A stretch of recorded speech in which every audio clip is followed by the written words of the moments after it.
Hi అండి. అందరికీ నమస్తే. Welcome to SJN garden. ఈరోజు వీడియో ఏంటంటే నల్ల చీమలు ఎక్కువగా మనకి చిక్కుడు పాదులకనేవి పట్టేసాయండి. అవి పోవడానికి ఏ ఫెర్టిలైజర్ యూజ్ చేయాలి అనేదైతే ఈ వీడియోలో చూద్దామండి.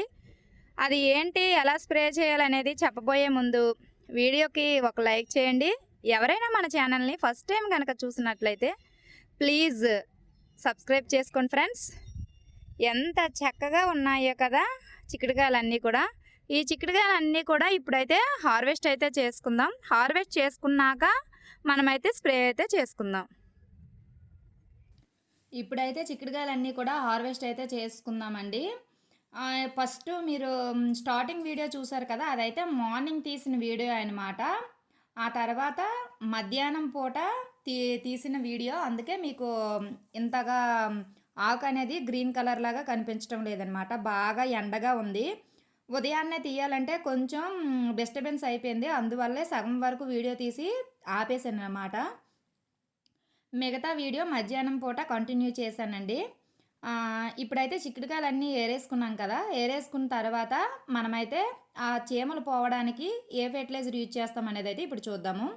మనం దాల్చిన చెక్క ఉంటుంది కదండి, దాల్చిన చెక్కనైతే తీసుకోవాలన్నమాట. మీ దగ్గర ఎంత దాల్చిన చెక్క ఉంటే అంత దాల్చిన చెక్క తీసుకోవాలి, పౌడర్ చేసుకోవాలన్నమాట. 1 స్పూన్ పౌడర్ అయితే సరిపోతుంది. మిక్సీకి అంత ఎక్కువ దాల్చిన చెక్క అయితే కానీ పౌడర్ అవ్వదు, కాబట్టి కొంచెం ఎక్కువగా తీసుకొని పౌడర్ అయితే చేసుకోవాలి. చేసుకున్న తర్వాత పక్కనైతే పెట్టుకోవాలన్నమాట. దీన్ని మనం ఏ క్వాంటిటీలో తీసుకోవాలంటే 1 లీటర్ వాటర్కి చెప్తున్నానండి. ఇప్పుడు 1 లీటర్ వాటర్ అయితే తీసుకోవాలి. దానికి 1/2 స్పూన్ అంతా దాల్చిన చెక్క పౌడర్ అనమాట వేసుకోవాలి.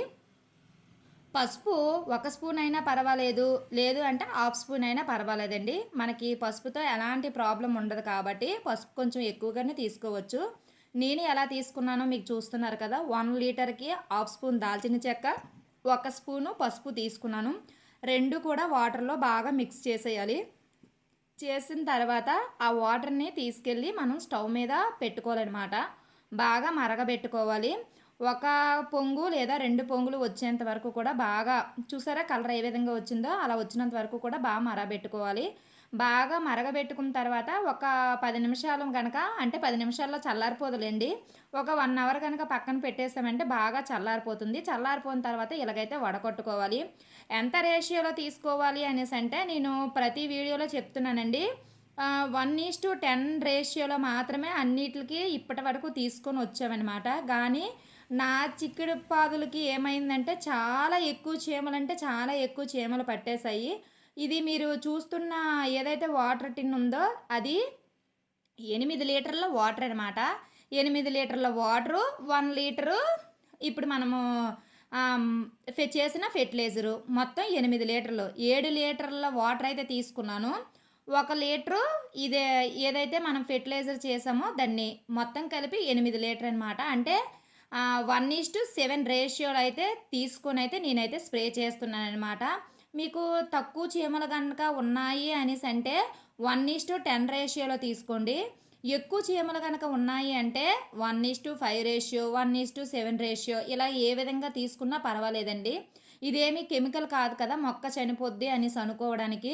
మిగిలిన వాటర్ అంతా కూడా ఇలా మొక్కలు మొదట్లో పోసేసుకోవచ్చు, దానివల్ల ఏం ప్రాబ్లం ఉండదు. మనము వర్షం పడితే ఎలాగైతే స్ప్రే చేస్తామో ఆ విధంగా అయితే స్ప్రే చేసుకోవాలన్నమాట. ఎన్ని చీమలంటే చెప్పలేనండి, చాలా చీమలు అయితే పట్టేసాయి. అందువల్ల నేనైతే 1:7 రేషియో అనేది తీసుకొని నేనైతే మొక్కలకి స్ప్రే చేస్తున్నాను. ఇది ఓన్లీ చీమలకే పనిచేస్తుందా అనేసి అంటే దీనివల్ల పేను బంక కూడా పోతుందండి. నేను ఇంతకుముందు వీడియోలో కూడా చెప్పానన్నమాట. చిక్కుడు పాదులకి పేను బంక పోవడానికి అల్లం, వెల్లుల్లి, పచ్చిమిర్చి, దాంట్లోనే కొంచెం వేప నూనె వేసి బాగా మరగబెట్టుకుని దాన్ని అయితే స్ప్రే చేశాను. దానివల్ల పేనుబంక పోయింది. ఇప్పుడు చీమలు పట్టేసేయండి. చీమలు పోవడానికి అయితే ఈ ఈ ఫెర్టిలైజర్ అనేది చాలా బాగా ఉపయోగపడుతుంది. ఆల్రెడీ నేను వంగ మొక్కలపై స్ప్రే చేశాను కాబట్టి నేను సక్సెస్ అయ్యాను కాబట్టి మీకు చెప్తున్నాను అనమాట. ఈ విధంగా మనము 2 డేస్కి ఒకసారి, ఎక్కువ ఉన్నాయనుకోండి 2 డేస్కి ఒకసారి, 3 డేస్కి ఒకసారి ఇలాగా స్ప్రే కనుక చేసుకున్నామంటే మంచి రిజల్ట్ అనేది ఉంటుందన్నమాట. ఇది ఇవాల్టి వీడియో అండి. నల్ల చీమలు పోవాలి అంటే ఇలా ఫెర్టిలైజర్ తయారు చేసుకుని మొక్కలపై స్ప్రే చేసామంటే మంచి రిజల్ట్ ఉంటుంది. ఇలాంటి మంచి వీడియోస్ కోసం మన ఛానల్ని ఫాలో అవుతూ ఉండండి. ఆమ్, ఇంకొక ఫెర్టిలైజర్తో మళ్ళీ ఇంకొక వీడియోలో మళ్ళీ కలుద్దామండి. ఇలాగా వర్షం పడేటట్టుగా బాగా ఎంతగా మనకి వీలైతే అంతగా మనము స్ప్రే చేసుకోవాలన్నమాట. చూసారా, అలా స్ప్రే చేసుకోవడమే.